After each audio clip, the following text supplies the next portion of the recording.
Hi everyone, and welcome to my review of the SeeAudio Bravery.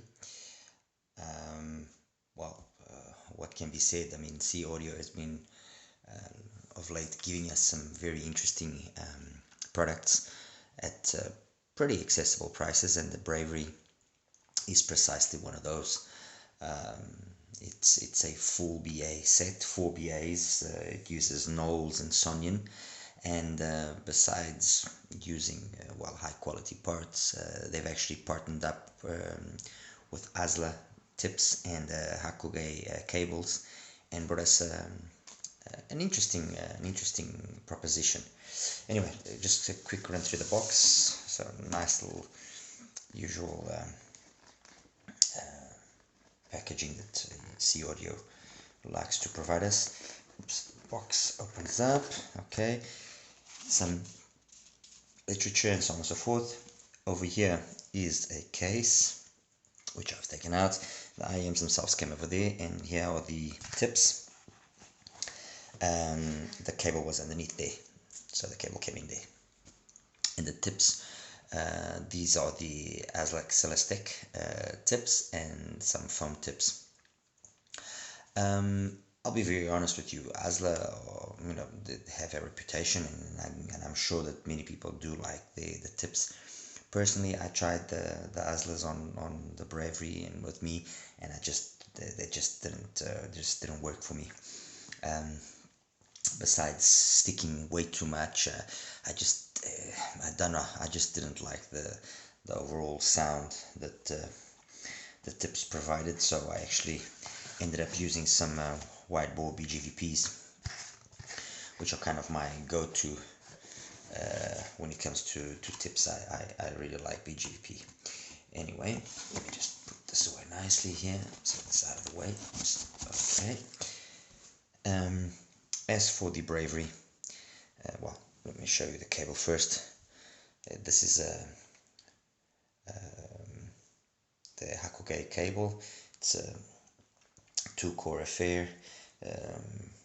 This cloth covering, 2-pin connector. The shells themselves, beautiful. Resin with the usual logos that SeeAudio usually puts on their stuff. In terms of fit, I had no issues personally. I read some people did find the fit to be a little bit disconcerting with regards to the size and everything. Very light. So like I was saying, personally, I didn't find any issues with the fit.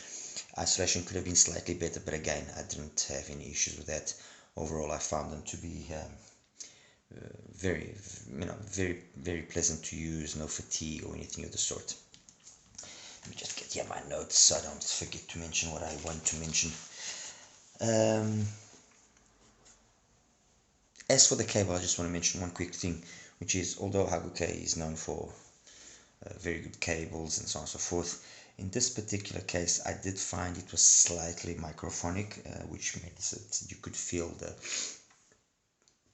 some slight interference of rubbing and so on and so forth, but nothing terrible. I mean, SeeAudio was smart in using the whole propaganda of it bringing a Hakuge cable and Celestec tips, and we're talking about $20 odd for the tips and $50 to $60 for the cable, which I guess is an interesting proposition.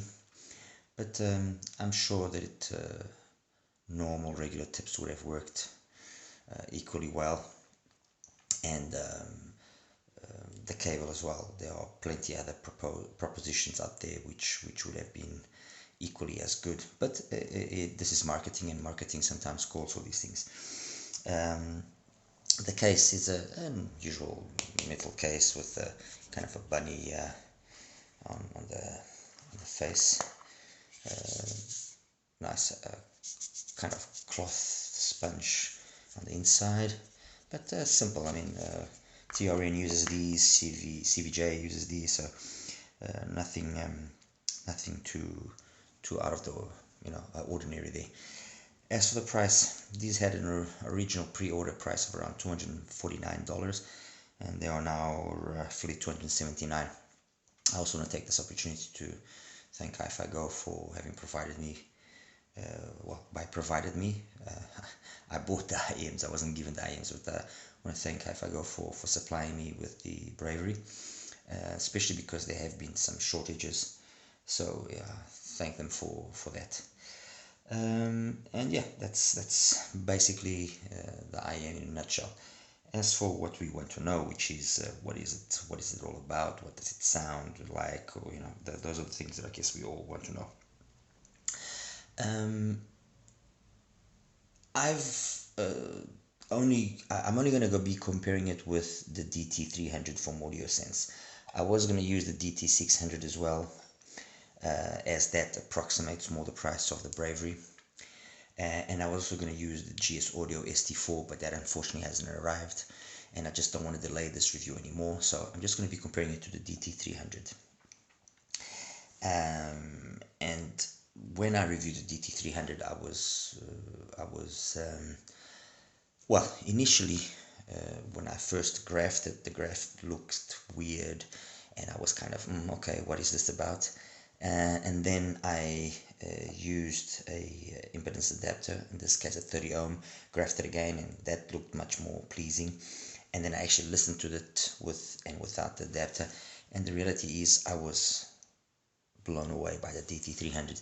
I had previously listened to the DT100 and liked it very much. For a single BA, it was absolutely fantastic. And then when I got the DT300, the jump was very significant. And I remember graphing the DT300 and kind of comparing it with the graphs of the Bravery and saying that there were certain similarities, especially because a lot of people were also saying that the Bravery graphed very similar to the QTC and all, the VX, and as is always the case, graphs are graphs, and that doesn't necessarily be the end all, be all of everything. And the reality is, yes, they graph very similarly, but they sound somewhat different, and I'll explain that now. So the Bravery, overall, it's got a very good to excellent tuning. In a nutshell, overall, it's really good. The bass, the timbre, it's for me perfect.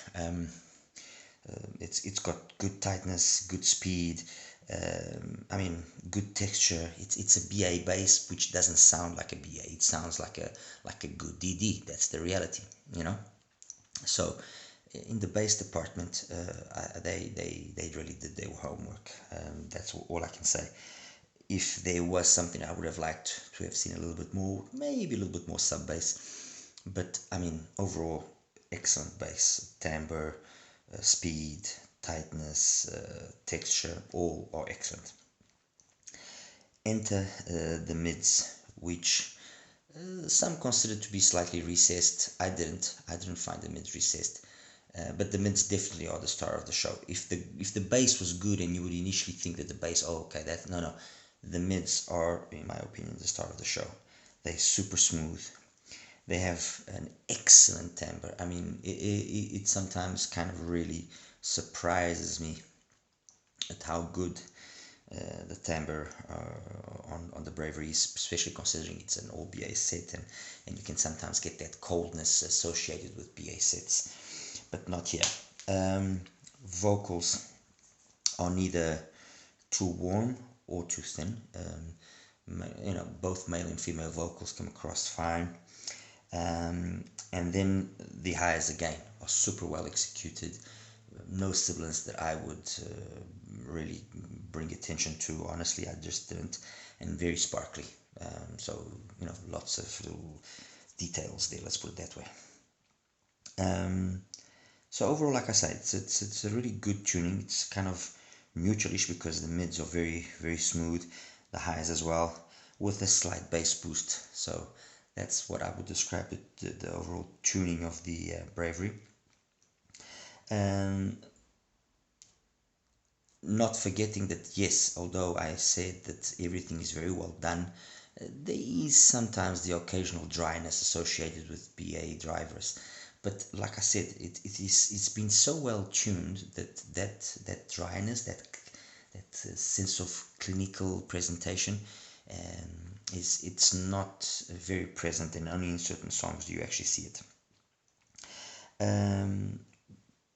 With regards to technicalities, that's where I think the Bravery falls short. The soundstage, I honestly didn't find it anything spectacular, especially when you're considering that we are talking about almost $300.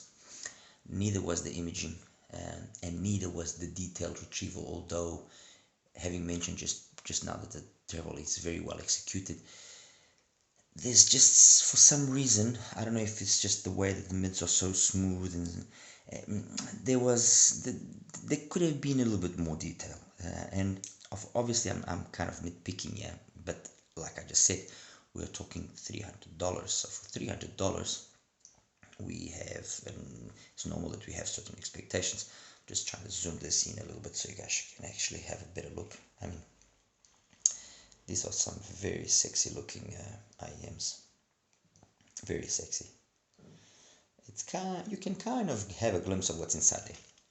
So that's where I think, unfortunately, the Bravery kind of falls short, is the technical department.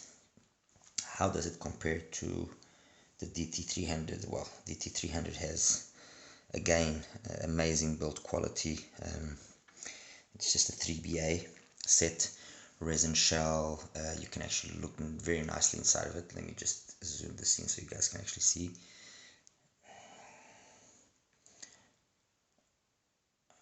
Okay, I hope you guys can see more or less what I'm talking about. It's a very, let me actually zoom it in a little bit more still.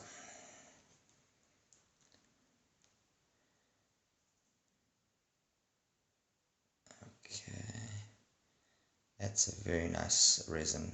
It's 3D printed, so audio sensed. How do they stack up with the Bravery?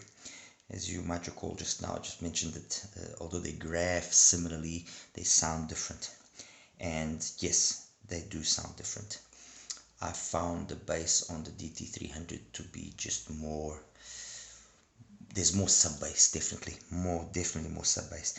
Maybe a little bit less mid bass as compared to the Bravery, but definitely more sub bass. And just that brings to the sound this very nice warm feeling, which you would think that would make the mids kind of laid back or too recessed, and honestly I didn't. I found that the mids on the DT300 are beautifully presented. The high is the same thing. I mean, we're not talking huge differences here. So more sub bass here. Let me actually just grab the Bravery on my other hand. So more sub bass here, less sub bass, a little bit more mid bass here, a little bit less mid bass here. Texture is equal. Speed is equal. I mean, the implementation of the 22955 here was actually a surprise, because that's kind of been a staple IEM to use for the brace frequencies, and you sometimes see it being used by KZ and TRN and other brands, and you kind of okay.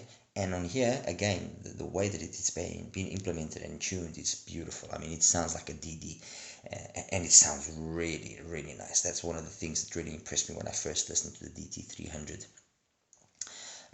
After that initial kind of what is going on here. The mids, I wouldn't really say that one has better mids than the other. I found the mids on the DT300 just a little bit more engaging, that's all, but overall they're very similar, so there's no clear winner here. On the highs, again, both do an excellent job. Clean, squeaky clean. I mean, no real sibilance that you can notice, nothing much. Where does a DT300, in my opinion, surpass the Bravery? It's in the technicalities. It just has a slightly better soundstage than the Bravery. It's not spectacular, no way, but it's better than the Bravery. It's got better imaging. It has a better overall detail retrieval. It puts to good use that cleanliness of the treble, that sparkling, capacity that it has, and you do feel that there's more detailed retrieval on the DT300 than on the Bravery. Well, that is my opinion, at least. So I don't want to say that the Bravery loses to the DT300, because this is all basically a question of personal taste. Both of these IEMs are amazing as single BAs. If there is then one point which definitely is a negative against the Bravery, and I know that the whole idea here for the price was the fact that it was using Asla tips and a nice Hakuge cable, while the cable here on the Audio Sense is a very basic cable. Although tips, it comes with plenty tips. No need for tips. There are various types, and wide bore, narrow bore, everything. It brings all the tips you can possibly imagine. Brings a nice brushing and cleaning tool as well. It's in the price. We're talking roughly $179. We're talking $279. So the price difference, in my opinion, it's just a huge dent on the Bravery. Even if you spent $30 or $40 on a better cable for the DT300, it still would undercut the price of the Bravery quite significantly. And that's where I think the final decision actually boils down to. I also prefer personally the case that the DT300 brings. It's a bit chunky, fair enough, but it's nice. It's got plenty of space. You can even put your I mean, I usually put even my Chieli inside there, or my BTR5. It's that big. So that's where then the DT300 really sets itself apart, and in my opinion is a better choice, better value for money, if you want. I will endeavor to, once the ST4 from GS Audio arrives, to do a review for it, and then have these two IEMs also be compared to it. And if need be, any other IEM that I might that you guys might want me to compare it with, I'll do it gladly. No, not a problem. As long as I have it, or I can have access to it, I'll gladly do it. And yeah, so that's basically it. Nice IEM from SeeAudio, full BA set, allowing us to have access to a nice product from SeeAudio at a more affordable price, as opposed to the high-end models which cost $1,000 plus. And overall a pleasing earphone to have. And that's it. Hope you enjoyed this, and speak to you soon. Take care. Bye bye.